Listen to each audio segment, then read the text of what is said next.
السلام علیکم ناظرین، میں ہوں نادیہ اور میرے ساتھ موجود ہیں doctor Javed Iqbal, associate professor medicine, اور ساتھ ہی ساتھ میرے ساتھ موجود ہیں مس آمنہ نواز، کلینکل سائیکالوجسٹ ہیں۔ دونوں مہمان شخصیات کو ویلکم کہیں گے پروگرام میں۔ السلام علیکم۔ وعلیکم السلام۔ ڈاکٹر صاحب، آج کا جو ہمارا ٹاپک ہے بہت امپورٹنٹ ہے اور آئی ہوپ کہ بلکہ مجھے پورا یقین ہے کہ آج ہمارے سننے والوں کو بہت ہی امپورٹنٹ اور یوزفل انفارمیشن ملنے والی ہے۔ ایک کویشچن سے شروع کروں گی۔ ذیابیطس کے مریض جو ہیں وہ اکثر یہ شکایت کرتے ہیں کہ ان کے پیروں کے جو تلوے ہیں ان میں جلن ہوتی ہے، جلن کی شکایت کرتے ہیں، تو اس کی ریزن کیا ہے؟ اس پرابلم کو، اس بیماری کو آپ کیسے ایکسپلین کرتے ہیں؟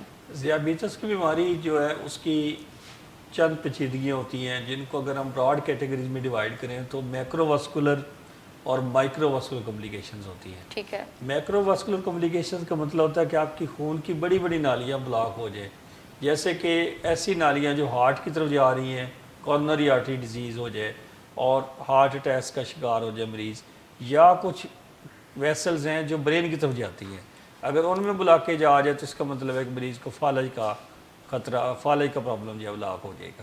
ٹھیک ہے۔ اب دوسری باریک نالیاں ہوتی ہیں جو خون کی، وہ مائکرو واسکولر ان کو کہتے ہیں، مائکرو واسکولیچر جو ہے۔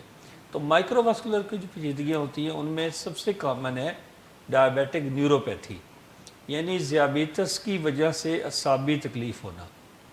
اس میں مریض کے پاؤں میں سوئیاں چبھنی اور پاؤں کی جلن اور اس قسم کے مسائل کا مریض شکار ہوتا ہے۔ دوسری جو مائکرو واسکولر کمپلیکیشن ہوتی ہے وہ کڈنیز کے اوپر ہوتی ہے، اس کو ہم کہتے ہیں ڈائبیٹک نیفروپیتھی۔ اور تیسری جگہ جہاں پہ ڈائبٹیز افیکٹ کرتی ہے وہ ریٹنا ہے، آئیز ہے، ٹھیک ہے۔ اس کو ہم کہتے ہیں ریٹینوپیتھی۔ تو آپ تین مین کمپلیکیشن میں سے آج جو ہم بات کر رہے ہیں، جو آپ نے سوال کیا ہے، جی وہ ڈائبیٹک نیوروپیتھی کے متعلق ہے۔ جی جی، اچھا بتائیں ڈائبیٹک نیوروپیتھی جو ہے اس کی علامات کیا ہیں اسپیسیفکلی؟ ڈائبیٹک نیوروپیتھی کا جو مریض ہے وہ بہت ساری علامات کے ساتھ پریزنٹ کر سکتا ہے۔ اس میں بہت کامن لوگوں کے پاؤں میں سوئیاں چبھنی ہیں، پاؤں میں جلن ہونی ہے، اور لوگوں کے جو پسل ہیں وہ ویسٹ ہو جاتے ہیں۔ اور کئی دفعہ مریض کہتے ہیں کہ ہم سوئے ہوئے ہیں تو ہم اپنے پاؤں کے ساتھ کمبل کو بھی لگنے نہیں دیتے، اتنی ان کو پین ہوتی ہے، پینفل ہوتی ہے نیوروپیتھی۔ اور سم ٹائم یہ بھی ہوتا ہے کہ پھر ان کی یہ انیشیل فیز گزر جاتی ہے اور پھر ان کے پاؤں سون ہونا شروع ہو جاتے ہیں۔ اچھا یہ جو سون ہونے کی فیز ہے، اس سے پہلے کئی دفعہ یہ بھی ہوتا ہے کہ مریض کو ایسے لگتا ہے کہ میرے پاؤں بھاری رہتے ہیں، یا میرے پاؤں میں رکھتا ہوں تو لگتا ہے کہ میں پتھروں پہ پیر رکھ رہا ہوں، سینسٹیوٹی سٹونز کے اوپر ان کو فیل بڑھ جاتی ہے۔ پھر ایک فیز آ جائے گی جب وہ پاؤں سون ہونے شروع ہو جائیں گے۔ اب مریض کو نہیں پتہ چلتا کہ میں نے جوتا پہنا ہوا ہے یا میرا جوتا اتر گیا۔ کئی دفعہ ایسے ہوا کہ پیشنٹ یہیں پہ جوتا اتار گیا اور ریس کورس پہ جا کے اس کو کوئی کانٹا چبھ گیا، تو اس کو بعد میں لوگوں نے بتایا کہ یہ پرابلم ہے، بلیڈنگ ہو رہی ہے یا اس کی وجہ سے بلیڈنگ ہو گئی تو پرابلم ہوئی۔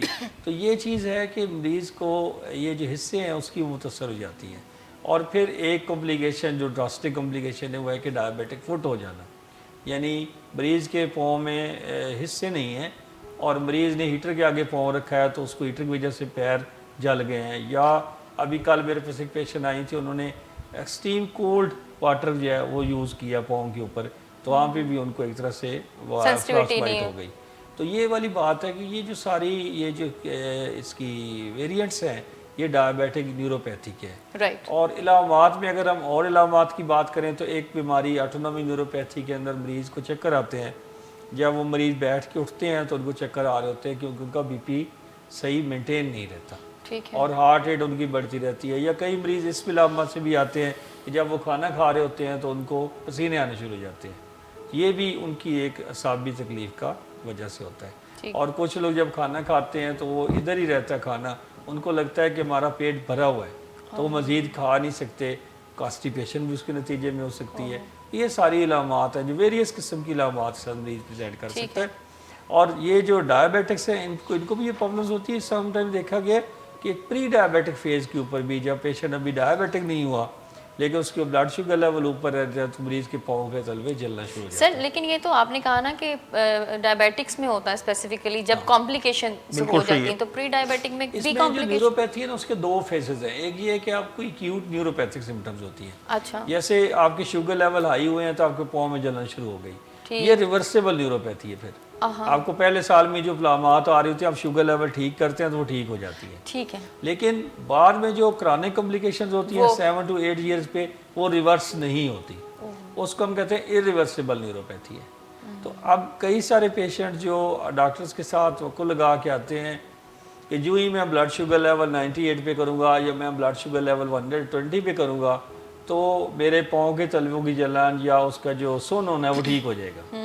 ایسا کئی دفعہ نہیں ہوتا بیکاز irreversibility کا ایلیمنٹ آگے ہوتا ہے. اور میں ہمیشہ پیشنٹ کو یہ بات سمجھاتا ہوں کہ دیکھیں جب آپ ماچس سے ایک چولہا جلاتے ہیں تو چولہا جو ہے وہ جل جاتا ہے, اس کے بعد آپ ماچس کی تیلی تو بجھا دیتے ہیں لیکن اس کے اثرات جو ہیں وہ رہتے ہیں, چولہا پھر بھی جلتا رہتا ہے. بالکل سملر فیشن میں اگر آپ دیکھیں نیوروپیتھی ہے, ایک پیشنٹ نے 10 سال اپنی بلڈ شوگر کو کوئی لفٹ نہیں کرائی, بلڈ شوگر ان کنٹرول رہی ہے, آپ ایک طرح سے اس نے تیلی جلا دی, اس کی وجہ سے پاؤں میں جلن ہونی شروع ہو گئی ہے, پاؤں میں سن ہونا شروع ہو گئے ہیں, تو اب وہ پیشنٹ بلڈ شوگر لیول کو 100 پہ بھی کر لیتا ہے. تو اس کا مطلب یہ نہیں ہے کہ ہر صورت وہ نیوروپیتھی ریورس ہو جائے, اس میں صرف ریورسیبل ایلیمنٹ ریورس ہوگا, ٹھیک ہے, یا فردر ڈیمیج رک جائے گا, لیکن وہ جو پہلے سے ڈیمیج ہو گیا ہے وہ ریورس نہیں ہوگا. یہ ہوتا ہے. ٹھیک ہے. ڈاکٹر صاحب یہ بتائیں کہ اس میں کوئی فردر اقسام بھی ہیں نیوروپیتھی کی؟ یہ نیوروپیتھی ہے, اس کی اقسام ہے, جو ان میں سے بہت کامن جو قسم ہے اس کو ہم پیریفرل نیوروپیتھی کہتے ہیں. اور پیریفرل نیوروپیتھی کی جو بیماری ہوتی ہے عام طور پہ وہ گلو سٹاکنگ پیٹرن میں ہوتی ہے. آپ امیج میں دیکھ سکتے ہیں کہ وہ جہاں پہ گلو سٹاکنگ پہنتے ہیں وہاں پہ یہ بیماری جنم دیتی ہے, وہاں تک ہوتی ہے. تو ان کے یہ ہاتھ اور پاؤں کے جو, اس کو دوبارہ دکھائیے کہ ذرا, یہ مخصوص حصے تک, کلائیوں تک. آپ یہ دیکھیں یہ کلائیوں تک ادھر سے ان کو پرابلمز ہو رہی ہیں, ان کو حصے خراب ہوئی ہوئی ہیں یا ان کو جلن ہوتی ہے, یہ تکلیف ہوتی ہے, اور اس حصے کے بال بھی گرنا شروع ہو جاتے ہیں. یہ بھی ایک اس کی علامت. کوئی ریشز بھی رمودار ہوتے ہیں؟ اس کے اوپر یہاں پہ کلر چینج بھی آ سکتی ہے, ڈسکلریشن بھی ہو سکتی ہے, اور ریشز کہہ لیں, یہ ڈسکلریشن کہہ لیں والی بات ہوتی ہے. جلن کی وجہ سے اگر کوئی اس کو ہاتھ زیادہ لگائے گا تو الٹیمیٹلی. اب ایسے مریضوں کو جب یہ ڈیولپ ہو گئی ہے تو اس کا مطلب ہے کہ اب ان کو بہت احتیاط کی ضرورت ہے. ٹھیک. ان کو جہاں پہ محسوس نہیں ہو رہا تو ان کو کوئی بھی چیز کاٹ جائے گی تو پتہ نہیں چلے گا جب تک کہ وہ کمپلیکیٹ نہ کر جائے. ٹھیک ہے, اس کو ہم پیریفرل نیوروپیتھی کہتے ہیں. اس کے بعد دوسری اقسام میں آٹونومک نیوروپیتھی ہوتی ہے, جس میں آپ کا جو خود کار نظام ہے باڈی کا, جیسے آپ کا ریسپیریشن ہے, جیسے آپ کی ہارٹ ریٹ ہے, جیسے آپ کا بلڈ پریشر ہے, جو ہمیں پتہ نہیں ہے لیکن وہ کنٹرولڈ ہے. آپ نے کتنے سانس لینے 1 منٹ میں, یہ اوپر ایک آٹونومک نروس سسٹم کنٹرول کر رہا ہے. آپ نے کھانا کھا لیا, اس کو ہضم کیسے کرنا ہے, یہ سارا آٹونومک نروس سسٹم کا کام ہے. تو اگر آپ کا آٹونومک نروس سسٹم خراب ہو گیا تو وہی کھانے کے دوران آپ کو سویٹنگ ہونی شروع ہو جائے گی, آپ کا بلڈ پریشر کھڑے ہوئیں گے تو بلڈ پریشر آپ کا ڈاؤن ہو جائے گا, اور اس کے نتیجے میں چکر آئیں گے, مریض گر بھی سکتا ہے, اور پھر ہارٹ ریٹ تیز رہے گی, پیلپیٹیشن ٹیکیکارڈیا مریض کو محسوس ہوگا, اور کئی دفعہ اس کا GIT سب ہو جاتا ہے تو اس کو کانسٹیپیشن یا کئی دفعہ ڈائریا بھی ہو سکتا ہے. یہ ہے جو آٹونومک نیوروپیتھی. اس کے علاوہ بھی ایک قسم ہے جس میں مونونیورائٹس ہو جاتے ہیں, جیسے ایک سنگل نرو انوالو ہو جاتی ہے. یہ جو ابھی ہم بات کرتے ہیں پولی نیوروپیتھی, یعنی ایک سے زیادہ اعصاب انوالو ہوئے, اور کئی دفعہ یہ ہوتا ہے کہ ایک سنگل اعصاب کا ایک دھاگا جو ہے جیسے وہ خراب ہو گیا, جیسے آنکھ کی سپلائی صحیح نہیں رہی تو مریض کو دو نظر آنے شروع ہو گیا, یا مریض کی جو آنکھ کی پتلی ہے وہ صحیح کام نہیں کرتی. اوکے ڈاکٹر صاحب, اس سے ریلیٹڈ میں اسی سوال پہ آنا چاہتی تھی, آپ نے بات کر دی ہے. ہمارے ایک پیشنٹ نے بھی کوسچن یہی کیا ہے کہ ان کی آنکھ کی جو پتلی ہے وہ گر گئی ہے, اور آنکھ جو ہے وہ اٹھ نہیں رہی, یعنی کہ نارمل بیلنس نہیں ہے بٹوین 2 آئیز. ایک آنکھ جو ہے ان کی پتلی جو ہے وہ نیچے گر گئی ہے, اور ایک اور انہوں نے اس کے ساتھ پرابلم شیئر کی ہے کہ ان کو 2 نظر آتے ہیں. 2 نظر آنے شروع ہو گئے. اچھا, یہ جو پرابلم ہوتی ہے اس کو ہم کہتے ہیں ڈائبیٹک کرینیل نورپیلسیس, یا ہم کہتے ہیں ڈائبیٹک مونونیورائٹس. رائٹ. تو آپ اگر دیکھیں کہ کرینیل نروز کیا ہوتی ہیں, پہلے ہم اس پہ ڈسکشن کر لیتے ہیں. کرینیل کا مطلب ہوتا ہے, کرینیل نروز کا مطلب ہوتا ہے کہ جو نروز ہماری یا جو اعصاب ہمارے چہرے کے ساتھ لنکڈ ہیں یا ہمارے سر کے ساتھ لنکڈ ہیں ان کو ہم کرینیل نروز کہتے ہیں. اچھا, جو آپ کی باقی باڈی کا نظام ہے اس کو اسپائنل نروز کہتے ہیں. اوکے. تو یہ کرینیل اور اسپائنل, ٹھیک ہے نا. رائٹ. تو اب یہ جو کرینیل نروز ہوتی ہیں یہ 12 ان نمبر ہوتی ہے, ٹوٹل یہ 12 پیئرز ہوتے ہیں. ٹھیک ہے, اور یہ سارے اس ایریے کو, نیک کو اور ہیڈ کو سارے کو سپلائی کر رہی ہوتی ہیں. ان میں سے ایک کرینیل نرو کا نام ہے تھرڈ کرینیل نرو. تھائرائڈ. تھرڈ میں نے کہا کہنے تھائرائڈ. تھرڈ نمبر پہ جو ہے, اور ایک 6 کرینیل نرو ہے. اوکے. تو یہ 3rd اور 6 جو ہوتے ہیں یہ آپ کے, اور 4th بھی کسی حد تک, یہ جو آئی بال ہے اس کی موومنٹ کے ساتھ ان کا لنک ہوتا ہے. اور یہ جو آپ کی اس کو کیا کہتے ہیں, یہ جو آپ کی شپرس آئی لیشز ان کے ساتھ لنک ہوتا ہے. اچھا تو اگر تھرڈ نر کی پیلسی ہو جائے, ڈائبٹیز آئی لڈ بولتے ہیں اوپر والے پارٹ, تھرڈ نر کی پیلسی ہو جائے تو اس کا مطلب ہے کہ آئی لڈ جو ہے وہ نیچے آ جائے گا, ڈھلک جائے گا. یہ میں دکھائیے گا ذرا, میں آپ کو سمجھاتا ہوں ایک جگہ پہ. دوسرا والا, آپ یہ دیکھیں یہ جو پیشنٹ آپ نظر آ رہا ہے سامنے, اس میں ایک سائڈ کی تھرڈ نر پیلسی ہے. یہ ایک آنکھ ان کی کھلی ہوئی ہے لیکن دوسری آنکھ ان کی کھل نہیں رہی ہے. پرماننٹلی وہ ایسے ہو گئی. اس کا نتیجہ یہ بھی ہوگا کہ وہ فوکس نہیں کر پائیں گے تو ان کو دو بھی نظر آئیں گے. اچھا اب یہ پیشنٹ کا ٹریٹمنٹ کیا ہوگا؟ اچھا پین بہت ہوتی ہے اس ایریا میں, اس کو کہتے ہیں پین فل تھرڈ نر پیلسی ہوتی ہے. آئی میں پین ہوتی ہے, آئی میں پین ہوتی ہے, جس آئی میں جو آئی بند ہے اس آئی میں پین بھی ہوتی ہے. اس لیے اکثر جو بزرگ دیکھے جاتے ہیں جن کو ڈائبٹیز ہوتی ہے ان کی آئز کا یا مطلب جو بھی کمپلیکیشن عموماً آئز میں زیادہ, وہ آئز میں جو آپ بات کر رہی ہیں وہ ریٹینا کا پرابلم ہوتا ہے. اچھا وہ ڈیفرنٹ, یہ ایک سنگل پرابلم ہے جو ریورسیبل ہے. Okay right. اچھا اس میں انٹرسٹنگ بات یہ ہے کہ اس قسم کی جو پرابلم اگر مریضوں کو ہو جائے تو گھبرانے کی ضرورت نہیں ہے, پہلی یہ بات ہے کیونکہ یہ ریورسیبل ہے. مریض فوری طور پہ اپنے کنسلٹنٹ ڈائبٹیز والے ڈاکٹر کے پاس جائیں, اپنی شوگر کو فرسٹ کلاس کنٹرول کریں. ٹھیک ہے.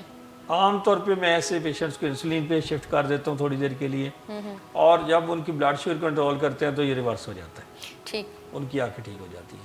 ٹھیک ہے. اور وہ ان کو جو لگ رہا ہوتا ہے وہ کنفیوژن کیا ہوتی ہے, مریض کو لگتا ہے کہ فالج ہو گیا ایک سائڈ کا. تو ایکچولی یہ ٹرو سینس میں ایک فالج نہیں ہے, یہ ایک نرو کی انوالومنٹ ہے اور ڈائبٹیز کی وجہ سے, اور یہ ریورس بھی ہو جاتی ہے جب ہم بلڈ شوگر کنٹرول کرتے ہیں. اچھی بات اس میں یہ ہے. اچھا ڈاکٹر صاحب یہ تو آئی لڈ نیچے ہوئی نا, ایک پکچر ہم نے وہ بھی دیکھی جس میں دونوں آنکھوں کا بیلنس نہیں ہے. دوسری پکچر دکھائیے. اس میں یہ ہے کہ 6 نرو کی پیلسی ہے. اب اگر غور کریں تو یہ مریض جو ہے وہ درمیان میں اس کی, جب اس نے اس سائڈ پہ دیکھا ہے تو اس کی اس سائڈ کی آنکھ جو ہے وہ ٹھیک ہے, وہ میڈیل سائڈ پہ آ گئی ہے ناک کی طرف. لیکن اگر آپ دوسری آنکھ کو دیکھیں تو وہ فل باہر کی طرف نہیں جا رہی. نظر آ رہا. اس کو کہتے ہیں لیٹرل ریکٹس پالسی یا 6 نرو پیلسی, یعنی ایک نرو ہے, دوبارہ دکھائیے گا, اس کو 6 کرینیل نرو کہتے ہیں. تھوڑی دیر اس کو لگا رہنے دیں. 6 کرینیل نرو پیلسی اس کو کہتے ہیں. بھینگا پن سا آ جاتا ہے اس کی وجہ سے, مریض فل اپنی آنکھ کو لیٹرل باہر کی طرف نہیں لے جا سکتا. جیسے اگر میں یہاں بیٹھا اور میں نے اس سائڈ پہ دیکھنا ہے تو میں فل آنکھ اس طرف نہیں لے جا سکوں گا اگر اس طرف پیلسی ہے تو. ٹھیک ہے. میں یہ پوچھنا چاہتی تھی کہ کسی بھی ایج میں یہ پرابلم ہو سکتی ہے. ڈاکٹر صاحب ہم یہیں پہ آپ کو سٹاپ کریں گے, ہم ٹریٹمنٹ پہ اور تشخیص پہ اور 1-2 کوسچنز اور میں آپ سے پوچھوں گی. یہاں پہ ہم مس آمنہ کو انوالو کریں گے. اچھا یہ جو ہم ڈسکس کر رہے تھے نیوروپیتھی کا, اس میں پیروں کے تلوے جلنا اور ہم نے آنکھوں کے بارے میں بات کی, امیجز بھی ہم نے دکھائی ہیں. مس آمنہ آپ مجھے بتائیے, ہمارے آڈینس کو یہ بتائیے کہ سائیکولوجیکل پرسپیکٹیو سے ڈائبٹیز نو ڈاؤٹ ایک کرونک ڈیزیز ہے, ایک النس ہے. سائیکولوجیکلی اس پہ آپ بہتر بتا سکتی ہیں کہ لوگ اس کو کس طرح سے, یہ جو پرابلم یہ آئیز والی اور یہ پیر والی, کوئی ادر پرسپیکٹیو بھی ہے مطلب سائیکولوجیکل فزیکل کے علاوہ لوگ اس کو کس طرح سے ایکسپریس کرتے ہیں اور کس طرح سے سوچتے ہیں؟ سائیکولوجیکلی ٹراما بہت اٹیچ ہوتا ہے. فار ایگزامپل ایک پیشنٹ جو ہے وہ جوتا نہیں پہن سکتا, اب مس آمنہ کو موقع دیں بہت ایکسپلین کر لوں, پھر اس کو لین لگا ہوں کہ آپ جوتا نہیں پہن سکتا. ایک پیشنٹ کو لگتا ہے کہ میں اٹھاؤں تو اب مجھے دو نظر آنے شروع ہو گئے. تو اسی طرح ایک مریض کا جو ہے وہ صحیح طرح آئی بال ہی نہیں کھول رہا, تو یہ بہت زیادہ اس کا امپیکٹ آتا ہے باڈی کے اوپر, اور پیشنٹ جو ہے دوڑے آتے ہیں ہاسپٹل میں. جی تو یہ اس میں جو سائیکولوجیکل اسٹریس انوالوڈ ہے, اس سے کیسے بچا جائے, اور جب یہ پرابلمز ہو جائیں تو پھر اس میں کیسے اپنے آپ پہ قابو پائے. اور کوئی مت بھی انوالو ہے کوئی اس طرح کی, کوئی اور بھی اگر آپ سوچتے ہیں؟ ایک تو 2 اپروچز ہیں, ہم نے لاسٹ ٹائم بھی بات کی تھی کہ یہ جو کمپلیکیشنز ڈائبٹیز کی ہوتی ہیں یہ ایک دن میں پیدا نہیں ہوتی ہیں. یہ کمپلیکیشنز یہ کافی عرصے کی کچھ بعض اوقات لاپرواہیاں ہوتی ہیں کہ اس طرح سے توجہ نہیں دی جاتی, اس طرح سے ڈائبٹیز کی مینجمنٹ نہیں کی جاتی. کیونکہ شروع میں جب ڈائبٹیز کسی کو ڈائگنوز ہوتی ہے تو وہ کوئی بہت زیادہ اتنا افیکٹ کر نہیں رہی ہوتی. بہت دفعہ تو پیشنٹس اس طرح کی لاپرواہیاں بھی کرتے ہیں, کبھی دوائی کھائی کبھی نہیں کھائی, کبھی پرہیز کیا کبھی نہیں کیا, اور کئی دفعہ تو وہ ان کو یقین کرنے میں بھی ٹائم لگتا ہے کہ ہم ڈائبیٹک پیشنٹ ہیں. یہ کہنا کہ بس ہلکی پھلکی ابھی تھوڑی بہت ڈائبٹیز اور پھر ہماری سوسائٹی میں یا جو کلچر ہے اس میں موٹیویشن بھی تو بہت ملتی ہے کہ ٹریٹمنٹ کو کیا کہتے ہیں, ٹریٹمنٹ کے بارے میں لاپرواہی برتنا. اور جی تو یہ ایک دن کی پیدا ہونے والی کمپلیکیشنز نہیں ہیں. تو ایک تو اپروچ یہ ہے کہ آپ کو پہلے سے اس چیز کے حوالے سے کچھ کوششیں کرنے کی ضرورت ہے. جو پریونٹیو ورک ہے اس کے اوپر زیادہ توجہ دینے کی ضرورت ہے کہ اس طرح کی کمپلیکیشن سے کیسے بچا جائے, اور اس کے لیے اگین پرہیز کرنا ہے. اس کے لیے میڈیکیشن جیسے ڈاکٹرز کہیں, جتنی ڈوز کہیں اور جس وقت کہیں وہ لینا بہت ضروری ہے. یعنی علاج میں اگر آپ شفا چاہتے ہیں, ریکوری اگر آپ چاہتے ہیں, تو اس کے لیے بہت ضروری ہے کہ جو ہدایات ڈاکٹرز آپ کو دیتے ہیں اور جو سائنٹیفک نالج آپ کو ملتی ہے آپ کو اس کے مطابق چلنا ہے. اور علاج اور پرہیز کرنا کوئی آسان نہیں ہوتا, لیکن ان کمپلیکیشن سے بہرحال وہ بہت بہتر ہوتا ہے. پروگرام ہے نا یہ. دوسری جو بات یہ کہ اب یہ ہو گیا پرابلم, نیچرلی یہ کافی تکلیف دہ ایک اسٹیٹ ہوتی ہے. یہ ایکسیپٹ کرنا بہت مشکل ہے کہ یہ وقت کے ساتھ ساتھ ڈائبٹیز کس طرح سے آپ کے پوری باڈی کو یہ افیکٹ کر رہی ہوتی ہے, اور اس میں گریسفلی ایکسیپٹ کرنا کافی مشکل ہوتا ہے. بعض اوقات پیشنٹس کے اندر ول بھی ختم ہونا شروع ہو جاتی ہے, جینے کی بھی. وہ کہتے ہیں کہ یہ اب ہمیں کیسے اب زندگی گزارنی پڑے گی, ٹراما والی بات جو کرے, ٹراما والی بات کہ اس کے ساتھ کیسے اب زندگی گزارنی پڑے گی. اور ایک آہستہ آہستہ فیلنگ آنا شروع ہو جاتی ہے کہ محتاجی کی فیلنگ آنا شروع ہو جاتی ہے کہ اب جو آنکھوں کا ہمارا معاملہ ہے تو وہ بھی افیکٹ ہو رہا ہے, چل نہیں پا رہے ہیں. ہاں, پاؤں کا جو بھی معاملات ہیں تو وہ اس میں کمپلیکیشنز آ رہی ہیں. تو اسٹریس ڈیفینیٹلی نہ صرف پیشنٹس کو بلکہ ان کے جو کیئر گیورز ہوتے ہیں, فیملی کے اوپر بھی اس کا ایک بہت ہی بڑا امپیکٹ پڑتا ہے. لیکن اگین ہمیں بھروسہ کرنے کی ضرورت ہے کہیں نہ کہیں کہ میڈیکل سائنس پہ, کہ جو اس کے پھر جو علاج طریقہ کار ہیں اس کو فالو کرنا ہے, اور جتنا انسان پھر اس وقت کر سکتا ہے کوشش, جتنا اس کو جس حد تک مینیج کر سکتا ہے تو اس کے اندر رہنے کی ضرورت ہے. اور اس وقت بہت سارے مایوسیاں پیشنٹس کو گھیرے میں لے لیتی ہیں کہ یہ اب ڈیٹیریوریٹ ہو رہی ہے ہیلتھ, اور یہ کیا بنے گا. اور جو پیشنٹ جتنا زیادہ اسٹریس میں رہتا ہے, جو پیشنٹ جتنا زیادہ اس کے اندر ول ٹو لیو ختم ہونا شروع ہو جاتی ہے, وہ اتنا ہی زیادہ اپنی کیئر کرنا چھوڑے گا. اور وہ اگر تھوڑا بہت ڈاکٹر کے مطابق چلے گا بھی تو وہ کوئی بہت زیادہ پر امید نہیں ہوگا.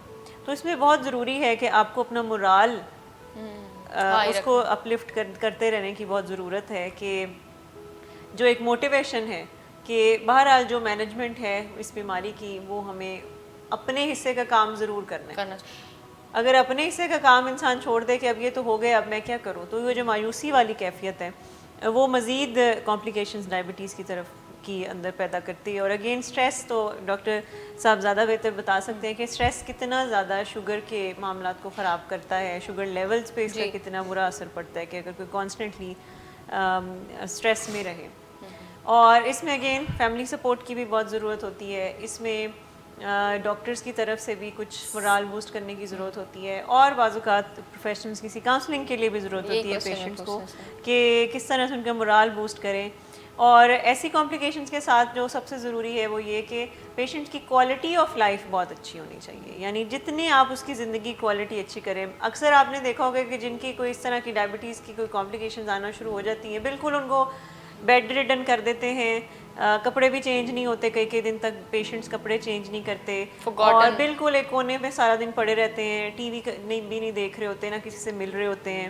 تو ایسے پیشنٹس کی کوالٹی آف لائف بہت ضروری ہے کہ اچھے کپڑے پہنیں, روزانہ اپنے کپڑے چینج کریں, ان کے ارد گرد لوگ بیٹھیں, ان سے باتیں کریں, ملیں جلیں. تو جتنا آپ پیشنٹ کی کوالٹی آف لائف بہتر کر سکتے ہیں وہ بہت ضروری ہے, کہ اس کو یہ فیل نہ ہو کہ بس اب بالکل ہی میری لائف میں تو آہستہ آہستہ شوگر جو ہے وہ اپنے اثر دکھا رہی ہے پورے آرگنز میں. تو یہ اس حوالے سے میں کچھ شیئر کرنا چاہ رہی تھی کہ ایک تو یہ پرو ایکٹیو اپروچ کہ پہلے سے اگر کچھ تیاری کریں, پہلے سے کچھ احتیاطیں برتی جائیں تو ہم بہت ساری ڈائبٹیز کی کمپلیکیشن سے بچ سکتے ہیں. اور اگر پھر یہ ہو گیا تو پھر لائف کی کوالٹی کو بہتر کرنا, پھر ڈاکٹرز کی ہدایات کے مطابق چلنا, کہ اور پھر یہ امید رکھنا کہ جتنا آپ کر سکتے ہیں تو وہ تو آپ بیسٹ کریں. باقی یہ اس ڈیزیز کی ایکسیپٹنس یہ ایک ایسی چیز ہے کہ یہ پوری لائف چاہیے اس کو بار بار ایکسیپٹ کرنے میں. پیشنٹس بعض اوقات وہ اس گریف میں بار بار واپس جاتے ہیں کہ کاش ایسا نہ ہوتا. تو اس کو ساتھ ساتھ مینیج کرنا بہت ضروری ہے کہ ہم اس طرح کمپلیکیشنس کو ہم گریسفلی پھر ایکسیپٹ کریں اور پھر علاج کے طریقہ کار کو فالو کریں. بہت شکریہ. آگے ہم چلتے ہیں لیکن ٹاپک کو مس آپ اپنا بیچ میں جو ہے وہ بتاتی رہیے گا جو بھی آپ گائڈ کرنا چاہ رہی ہیں ساتھ ساتھ. انوالومنٹ آپ کی ضروری ہے. ڈاکٹر صاحب ہم نے بات کی ہے ابھی تک وہ جو ہم آئیز کی بھی پکچرز دکھا رہے تھے, آئی کی وہ جو لیڈ اس کی پیشنٹ کی گر گئی تھی اور آپ نے اس کے بارے میں گائڈ کر دیا. اب ہم اس کے ٹریٹمنٹ کے بارے میں اور تشخیص کے بارے میں بات کریں گے. آپ سب سے پہلے آپ یہ بتائیں کہ اس کی تشخیص جو ہے وہ ڈاکٹر کیسے کرتے ہیں؟ تشخیص کے لیے بڑا امپارٹنٹ سٹیپ یہ ہے کہ کلینکل تشخیص ہوتی ہے. یعنی پیشنٹ ڈاکٹر کے پاس آتا ہے, اپنی علامات بتاتا ہے, پیشنٹ کا ڈاکٹر معائنہ کرتا ہے. ایک ٹیسٹ ہوتا ہے اس کو ہم کہتے ہیں مونوفیلامنٹ ٹیسٹ. آپ ذرا دکھائیں گے مونوفیلامنٹ. تو وہ مونوفیلامنٹ سے یہ ہے کہ ڈاکٹر اس کے مختلف ایریاز کو چیک کرتے ہیں کہ اس میں سینسٹیوٹی کیا ہے. پھر وائبریشن ہم چیک کرتے ہیں اس کو TNF4 کے ساتھ. اور دکھائیے بھائی. تو سم ٹائم ہم اس کی سینسیشن جو ہیں وہ پوزیشن کی چیک کر لیتے ہیں. یہ سارے ویریس ٹولز ہیں. کبھی ہم دیکھو گے ہیمر کے ساتھ ہم چیک کر رہے ہوتے ہیں. آج کل چونکہ کووڈ سیزن ہے تو آج کل معائنہ ذرا سا لمیٹڈ کیا ہوا ہے, یعنی سوشل ڈسٹینسنگ کی وجہ سے. اور پھر دونوں باتیں ہیں, ایکسپوئر ٹو دا ڈاکٹر بھی ہو سکتا ہے, from doctor to the patient بھی ہو سکتا ہے. تو اس لیے ہم اس کو بھی تھوڑا لمیٹڈ ایگزامینیشن, یہ فوکس ایگزامینیشن کرتے ہیں اور سمٹم بیس اپروچ بھی زیادہ چل رہے ہیں. لیکن سم ٹائم اگر پیشنٹ میں کوئی ڈاؤٹ ہو کہ یہ ڈائبٹیز نیوروپیتھی ہے یا کچھ اور ہے, یہ نیوروپیتھی ہے یا نہیں ہے, یہ ایکسٹینٹ آف نیوروپیتھی کیا ہے, کتنا وہ پھیل گئی ہے, تو ہم اس کو نرو کنیکشن اسٹڈیز بھی کر سکتے ہیں. نرو کنیکشن اسٹڈیز بالکل سملر ہیں جیسے ہم کسی کی ECG کرتے ہیں ہارٹ کے لیے. اچھا, اس کے بعد یہ ہو گیا, جب تشخیص ہو گئی تو ٹریٹمنٹ کے حوالے سے ہمارے پاس کچھ میڈیکیشنز ہیں. لاسٹ ایک ہم نے پروگرام کیا, بہت سارے لوگوں نے کہا جی ٹریٹمنٹ ڈاکٹر صاحب نے نہیں بتائی, باتیں ساری بتا دی ہیں. کون سا لاسٹ والا؟ کوئی ایک پروگرام بہت سال پہلے ہم نے کیا تو کچھ لوگوں نے ریکویسٹ کی کہ بھئی آپ ٹریٹمنٹ پہ بات بھی کیا کریں. تو میرا یہ خیال ہے ٹریٹمنٹ کے حوالے سے دیکھیں سب سے اہم ہوتا ہے کہ آپ کی جو بھی ٹریٹمنٹ لکھی جاتی ہے وہ آپ کی اسپیسیفک ایک پیشنٹ وائز ٹریٹمنٹ لکھی جاتی ہے. ہر ٹریٹمنٹ, ہر پیشنٹ کی ٹریٹمنٹ ڈفرینٹ ہو سکتی ہے. ہر پیشنٹ میں میڈیکیشن کا ڈفرینٹ اثر ہو سکتا ہے. فار ایگزامپل اگر ہم یہاں بیٹھے ہوئے لوگوں کو ٹریٹمنٹ بتانا شروع کر دوں تو کئی سارے لوگ ہوئیں گے جو وہ میڈیکیشن شروع کر دیں گے. اگر ان کو کوئی سائیڈ ایفیکٹس آئیں گے تو دین وہ ول بی ریسپانسبل. یہ بات ہے, تو یہ بات ہے, یہ ون سائڈ فٹ سے حال نہیں ہوتا. یہ ٹیلر اپروچ ہر ایک کی ایک اسمارٹ اپروچ کے تحت اس کو ٹریٹمنٹ دی جاتی ہے اور باقاعدہ معائنے کے بعد دی جاتی ہے. ٹریٹمنٹ کے لیے ہمیشہ اپنے کنسلٹنٹ فزیشین یا اپنے ڈائبٹیز کے ڈاکٹر پہ ریلائی کریں. لیکن کچھ میڈیکیشن ہیں جو یوز ہوتی ہیں, پری گیبلن ہے, گیبی کا, اس طرح کی دوائیں ہیں. پھر یہ آپ کی ٹریٹمنٹ میں یہ آپ کی کاربی یہ دیتے ہیں ٹیگرول کے نام سے, کاربامازیپین یوز ہوتی ہے. اور اس کے علاوہ کچھ اور ڈولاکسیٹین ہے. یہ ساری میڈیکیشن ہے. بٹ کس پیشنٹ کو کون سی میڈیکیشن دینی ہے یہ آپ کا کنسلٹنٹ بہتر بتا سکتے ہیں. ٹھیک ہے. سو ٹریٹمنٹ لمیٹیڈ ہے ایک, لیکن ان جنرل کیا ہے, آپ نے اپنا بلڈ شوگر کنٹرول ایکسیلنٹ کرنا ہے. آپ نے یہ جو اگر آپ کو پاؤں پہ سینس آپ کو نہیں آ رہی تو ہیٹر سے بچ کے بیٹھنا ہے. آپ نے بہت ٹو کولڈ اور ٹو وارم ایکسپوجر نہیں لینا. اور اس کے علاوہ آپ نے جب باہر جانا تو جوتا پہن کے جانا ہے, کیونکہ آپ کو کوئی چیز چبھ جائے گی تو پرابلم آئے گی. اور اگر بہت ہی ڈیفارمٹیز ہو رہی ہیں پاؤں میں تو پھر اسپیشل شوز ڈیزائن کرتے ہیں. کچھ ہمارے ایسوسیشنز ہیں, اسپیشل شوز, اسپیشل ساکس, یہ سارا کچھ آپ لے سکتے ہیں. یہ پریونشن آف کمپلیکیشن میں آتا ہے. ٹھیک ہے. اچھا ڈاکٹر صاحب ایک آخری سوال ہے, اس کے بعد پروگرام ہم اینڈ کریں گے. جو ڈائبیٹکس ہیں وہ ایسا ان کو کیا کرنا چاہیے, ایسی احتیاطیں کون سی ہیں جو وہ کریں تو وہ اس نیوروپیتھی کی طرف جو ہے وہ نہ جائیں؟